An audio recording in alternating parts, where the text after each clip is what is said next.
another weekly episode here at REI Freedom Podcast. I'm so excited to have you guys back listening to our show. Our show continues to grow each and every week, and I want to thank each and every one of you for taking time out of your busy schedule to give us a listen to. It's crazy how many downloads are growing each and every week. I can't even say, it can't be me. It has to be the great guests like we have on today, because I want to download anything to listen to myself, but you guys continue to. So I'm so thankful for that. And listen, we're in 2025. By the time you hear this recording, we're in 2025. I hope you're kicking ass and crushing your goals. And if you want to come to a place and learn everything about being an expert at off-market property acquisitions, well, this is the podcast for you. Although today we are talking retail, not so much off market, but we have some great guests. We recently just did a deal with these guys, and they have become good friends of ours, and we're really excited to share a little bit about who they are and a little bit of a different perspective this week. We got Dan and Drew Childs. They are from Manchester, New Hampshire, right? All right, got that right. And they are real estate agents. All right. So we're going to bring them in, let them tell you a little bit about the story. And we're going to talk about how agents are helping investors. But not only that, more importantly, they're helping sellers just like we do in the community every day. And these two are the epitome of that example. Drew, Dan, welcome to the show. Yeah, thanks for having us. Thanks for having us, Jeremy. So tell us a little bit about yourself. So, our listeners may or may not know you. Tell us who you are and how you got into real estate, please. Yeah, sure. So we are the Child's Realty Group. We got into real estate kind of through our own personal experience at a young age. In our early 20s, we bought our first house, and that house happened to need some renovating and updating. We took that project on, and this was right around like 2017. The residential real estate market was really what we thought was at one of its peaks. And we decided, let's sell this house. It's a great opportunity to, get some of our investment back and some big return on the investment.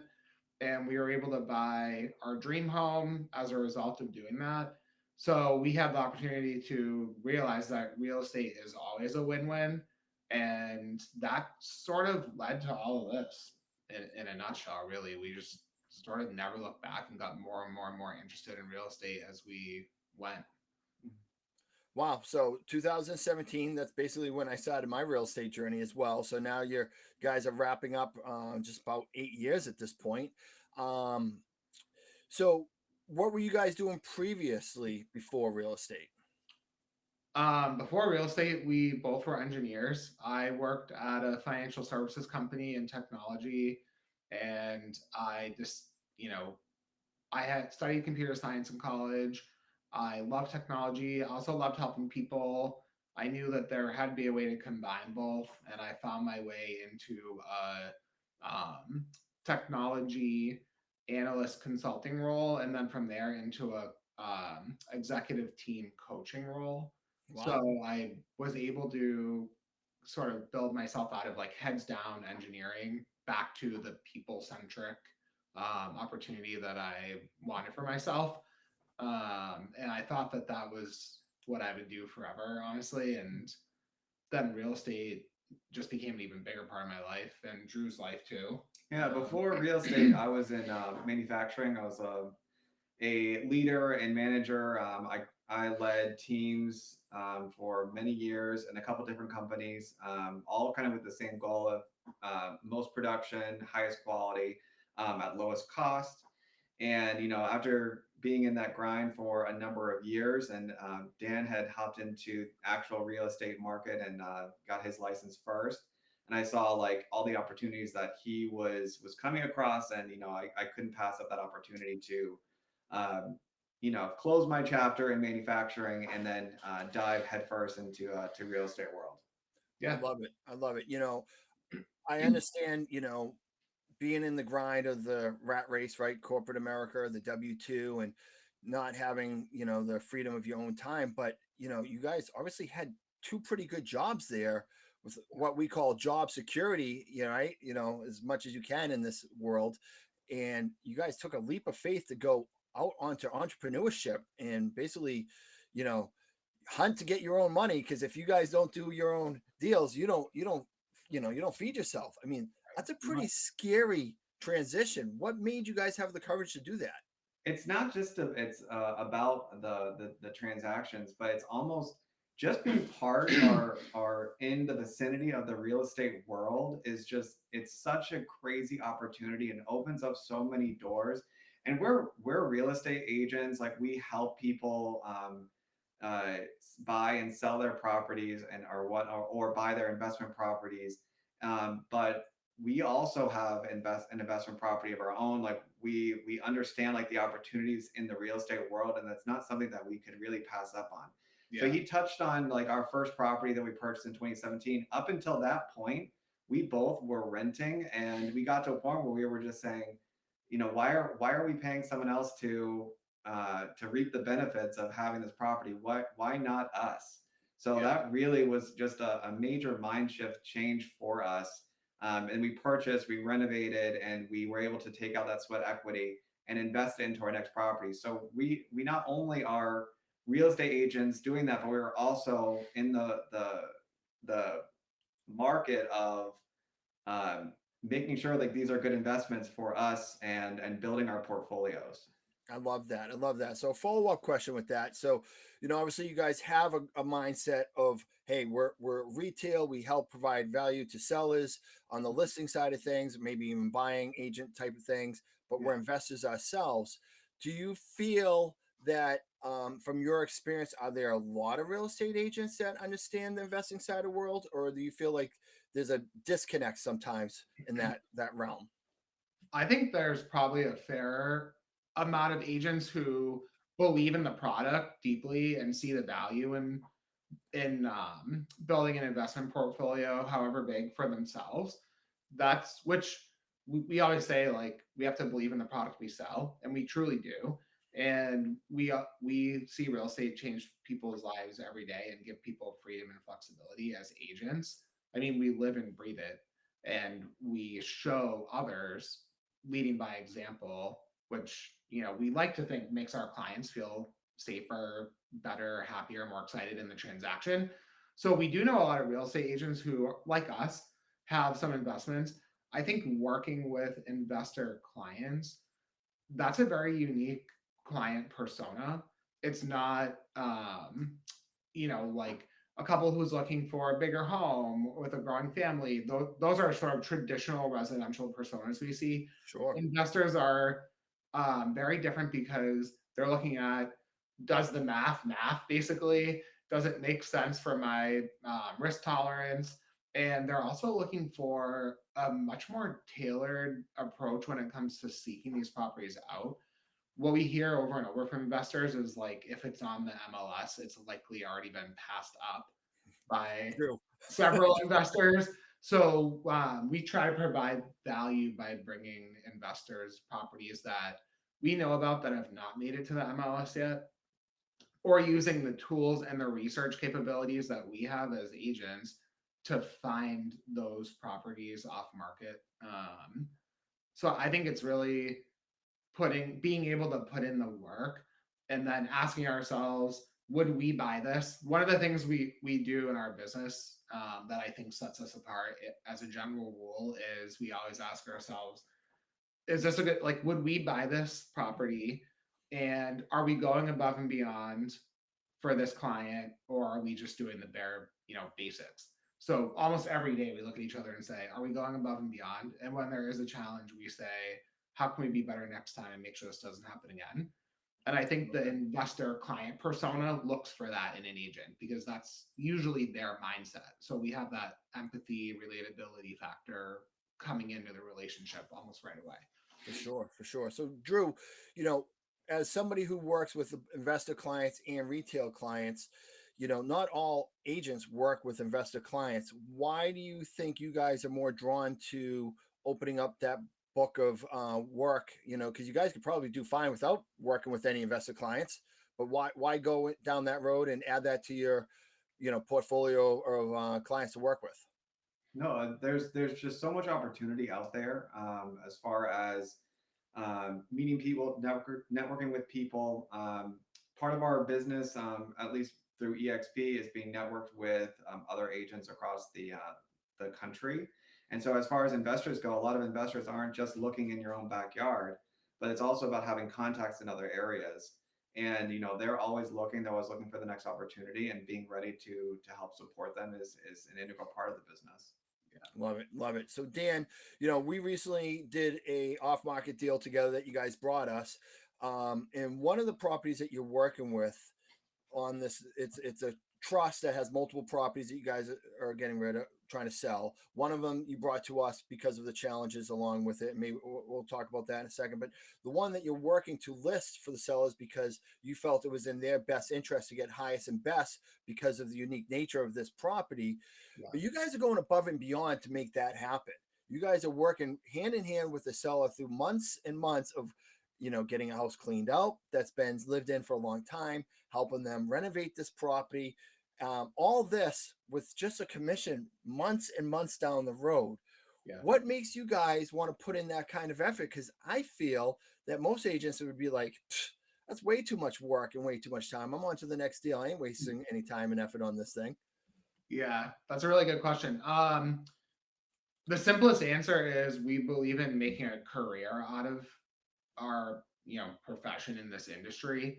So in order to do that, you have to think strategically and look at the bigger picture instead of just living transaction to transaction, which is how many real estate agents, either intentionally or unintentionally, wind up living. One of the things when we looked at, okay, if we're getting sort of onto this next chapter, giving up our great W-2 jobs that carried us through the first chapter of our lives together, we need to make sure that there's some degree of putting people first always and stability and control over our business. And I think playing the long game and supporting people even over months, you think it's just that one commission check, right? But it's so much more than that because that's a story that those people will tell forever. And people remember how you make them feel more than what you did for them. So that person that we spend months and months with, and we have a lot of stories like this, they become a raving fan for life, which helps make this into a career. We want to wake up every year and be able to know and trust our business and our deal flow. And this is the way to do that. I love that. I'll tell you, we have found over the years, obviously we're investors with off-market acquisitions, and we have met potential sellers that we wanted to do business with. And for whatever reason, we didn't do business with, maybe they changed their mind, we weren't the right fit, but they remember how we made them feel. And what we found later down the road was we'd get a call from somebody and they'd be like, hey, you worked with so-and-so, you didn't end up buying their house, but they said you'd be the perfect fit for us. So they gave me your information over somebody that we went on an appointment with 2 years ago. Right. And that is just because we gave them how they obviously made them feel a certain way, but we're there to provide value. Even if we weren't the right solution, guide them towards the right solution for them. And then that always comes back around. It sounds like that's more or less what you guys are talking about. If you guys are out there doing a lot of good things, especially being in real estate referral business, a lot of people are going to refer a lot of good potential clients down the road to you guys. Yeah, absolutely. And if you think about a lot of real estate transactions, a lot of times, or most of the time, really, they happen at integral parts of someone's life. They're getting married, they're having their first child, they're going through a divorce or some kind of like major change in their life, and they're at a moment when they're probably feeling very vulnerable and they're looking for someone to rely on. And that's part of what we do. We help coach, we help guide them through these transactions, which are really big parts of their life. Yeah. So it's not just about the transaction, but there is a definite like relationship piece there too. It's funny because, as anybody who buys a home the traditional way, you almost remember every realtor you worked with along the way. If you buy like 5 houses in like 20 years, you remember every single realtor. So they make that much of an impact in your life. They really do. Absolutely. Yeah. And they always think back in the transaction and that relationship that they built. Absolutely. Yeah. I love that. So we touched on us working recently on a deal together. You guys brought us an off-market deal that has some challenges. I'd love if you guys could share from your perspective as agents why you thought working with somebody like us on this specific deal would be the right fit, so our listeners can get an idea of why a realtor would bring them this type of transaction or this type of property. Yeah, I mean, we believe in supporting and helping everyone in their real estate goals, which ties back to one of the questions you asked earlier: why work with investors? Because we feel like we don't want to be close any doors. I mean, this industry is vast, and the more you say yes, the more you learn, the more opportunity and abundance you'll have. So what happened was we came across a property. It was through a referral. We went to the property and decided that, hey, we should probably do our best through our network to get this property sold. It was in the best interest of the sellers. And part of doing that was making every attempt. I mean, our job really is to make every attempt to meet the client's goals. Sure. Most clients' goal is highest and best, which usually means bringing it to public market in its best light and creating a multiple offer situation. That's really what us residential agents do for people. Sure. But this took a different turn, and I know, Drew, if you want to tell kind of what steps you took to try to get this place sold. Well, this specific location, I mean, there were certainly challenges with it. I mean, it was fully rented. It was not a vacant building. So there were tenants involved, and it just, we were unable to really, well, it was not in a position where it was able to go onto the active market. Yeah. And we had tenants in the property that did not want to leave and didn't have anywhere to go. And the condition of the property, it was just simply not ready for the public market. Only a certain type of buyer persona would be a good fit for this property. So we, being active, very active agents in the market, have a pretty big agent network. And we ran this property through our agent network. Being a part of eXp Realty, we have our own internal listing program to eXp agents. So it actually puts your listing in front of 87,000 eXp agents globally. Wow. So we did that and ran this through our network. We were able to establish several showings that we did assisted showings on. We unfortunately didn't generate any offers out of doing that. So we went back to our client. He was actually a trustee, and we just said, hey, we this is our plan. As you know, we followed the plan. Unfortunately, we didn't yield any offers. This is a situation where we have this other opportunity for you, another tool in our tool belt, and we want to present this to you. Keep an open mind. You do not have to say yes. We are thinking that this is in your best interest. And that's when we called you guys. We actually had already had a phone call or two with you before, letting you know that this might be coming. Right. And we were lucky enough to sit in a room together with those sellers and you and Shelly. And we came to an agreement that made everybody happy, including us as agents. I think one of the other keys here is like, we were able to be flexible in our commission, understanding that we're building a career-long relationship with those folks and with you and Shelly. Sure. So that was sort of like one of the keys to getting the deal done and making sure everybody stayed happy. And I truly think that will, for us as agents in our own business, pay dividends in the future, honestly. Yeah, and I appreciate you sharing all that. And obviously, on our side, we feel like it was a win-win-win as well. And, for us, as investors, as you guys are familiar with the investing world, we have to get it low enough so we can put the costs into it to, renovate it and still make a profit on the back end. Sometimes that's a challenge, right? Especially when we didn't have the opportunity to build any initial rapport ahead of time. And, and I think the seller probably knew that we weren't the highest and best option. But well, maybe not the highest option, but maybe the best option when it was all said and done.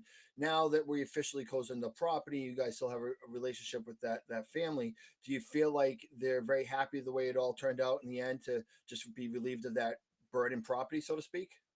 No, I think they do. I mean, part of our job is to create as many options as possible, and really to have the client decide for themselves. And at the end of the day, I think they are happy with with how the transaction ended up, and the final outcome of closing that chapter for them. Love it. Love it. All right. So I want to ask you guys a few more questions. Just kind of get your mindset on things in general and when it comes to real estate. We've seen with the interest rates, you mentioned 2017 thought it was the peak. You were wrong, right? 2020, 2021 was definitely the peak. And then the interest rates had the highest increase in, history, in recent history, and everything changed. And long gone are the days of every agent in the world posting on Facebook, I sold a house $50,000 over asking in 6 hours, and then all those agents are gone, right? And the few that I feel like a lot of the agents out of the space no longer work in the space anymore, but the ones who've been able to survive have literally thrived too. And you've had to be really strong with your relationships. You have to be strong with sales, and you guys still seem to be going very strong. But in this type of market, when there's low inventory, high cost, we're in a recession, right? Affordability is a major issue, especially with interest rates not really going down all that much still. There seems to be a scarcity mindset. A lot of people just feel like there isn't enough deals for everybody. Now, Shelly and I believe in abundance mindsets, even with off market. We have a ton of competition around here. A lot of them are our own students, but there's always plenty of opportunity for everybody. Where do you guys fall on that? Scarcity mindset, abundance mindset. What are your thoughts on where we are today? Oh, we're absolutely about an abundance mindset. I mean, part of the awesomeness of real estate is that there's always real estate transaction happening. Not to quote, but we follow Ricky Carruth, who's a real estate coach with EXP, and he always says there's real estate transaction happening every day. Yeah, closings happen every single day by the thousands, and that's true. It is. We just came out of the worst market in 30 years, and we almost just decided not to notice that. Like, we woke up every day and said, how are we going to get business and feel good? So those were our two goals. And we spent early last spring all the way through the summer. What we decided to do was we took 2 business owners to coffee or lunch every single week, local business owners in our community, specifically downtown Manchester, New Hampshire, and the surrounding market, pouring into them, finding out what they were struggling with, and seeing how we can drive business to them, rave about them, market them. And that honestly has built us an incredible pipeline in our business.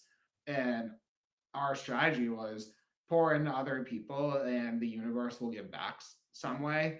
And we're finding that to be true. And I think again, it's not about living in the where is my next closing mindset. It's about living in that longer term mindset and knowing that the deals will follow you if you put in the work. So that's just our personal methodology. And we also believe in there's no such thing as competition. Just going back to what you said, we know that 75% of agents in the US, licensed agents, did not close one deal this year. So there's a significant amount of licensed agents, and then there's the few that do most of the business. And I think anyone in our market would say that that's true.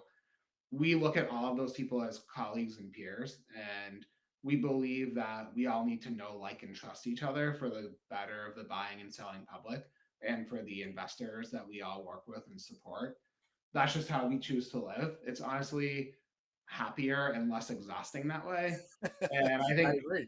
If agents are out there working, that means that they're putting inventory on the market. I honestly wish 75% of them closed business and 25% didn't.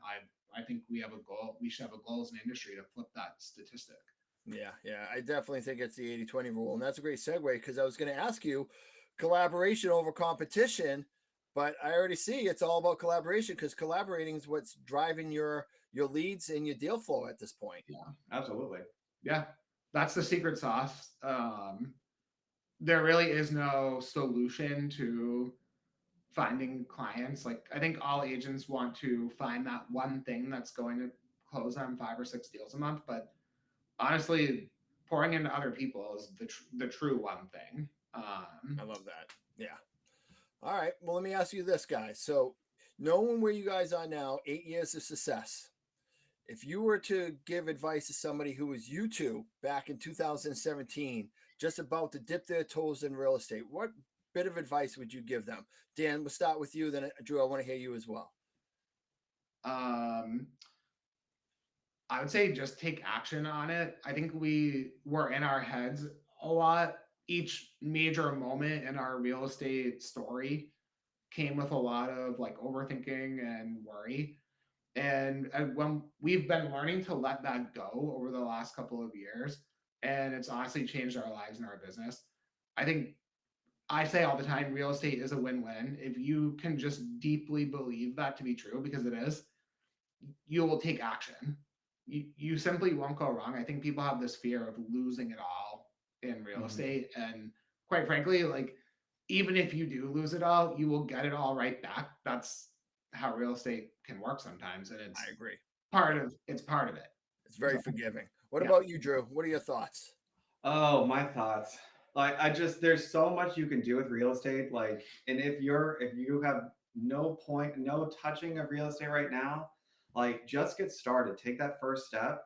Because even if you want to become a real estate agent, if you want to become an investor, if you want to go into interior design, whatever that is, just get started now. Because, everyone who talked about 10 years ago, wishing that they had gotten into real estate, and they're still hesitating to get into real estate now. It's like, you got to start now. You got to start today, because you don't know what's going to happen tomorrow. Yeah. I love that. I love that. And the people listening to this podcast right now, it's early 2025, right? They're all motivated because they just had the New Year's resolution. They're like, man, I wish I started 2023 and 24, but the interest rates were so high. I'm waiting for the market to be perfect to come in. But there's no time like now, right? Other than yesterday. So I love that. We talk a lot in our REI Freedom Coaching Program that, here, we're going to educate you to be the best that you can be. But nothing is better than action. Action trumps education. You combine the two of them together, man, amazing things happen. So I love that. Great stuff. So guys, you have a meetup where you get together and you're, again, helping people in the community. Can you tell us a little bit more about that meetup that you guys do? Yeah. We started a local meetup this past summer as part of really doubling down on our career. We wanted to build a community amongst our peer real estate agents is how it started.